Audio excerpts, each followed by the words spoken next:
Hello everyone. तो मात्र एक महीने में खेसारी लाल यादव जी और खुशी कक्कर का एक बहुत ही बेहतरीन गाना 70 मिलियन प्लस हो चुका है।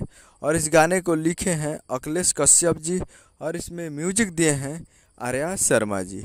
और इस गाने को गाए हैं खेसारी लाल यादव जी और खुशी कक्कर जी, जो कि आपको स्क्रीन के ऊपर दिखाई दे रहा है। जिस सॉन्ग का टाइटल रखा गया भौजी लेंगे लेंगे, जिसका टाइटल है भौजी लेंगे लेंगे।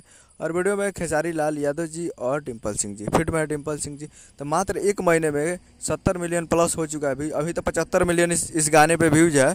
और करीब इस पे है 5 लाख से ऊपर इस पे रील बन चुका है इंस्टाग्राम पे। और करीब इस पे लाइक है 6,80,000 और कमेंट है 30,000। तो बहुत ही बेहतरीन रिस्पांस दे रहा है भौजी लेंगे लेंगे। और 75 मिलियन प्लस हो चुका है अभी व्यूज।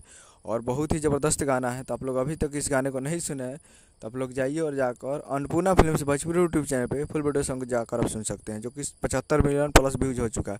तो आप लोग जाइए और जाकर सुनिए और प्यार दीजिए, 100 मिलियन पहुँच जाइए। यही अपडेट था। उम्मीद करेंगे वीडियो अच्छा लगा, चैनल को सब्सक्राइब करें, बेल आइकन प्रेस कैसे खेसारी लाल यादव जी का लेटेस्ट में आता है वीडियो के क्लिक कीजिए। मिलते हैं अगले वीडियो में। जय हिंद, जय भोजपुरी।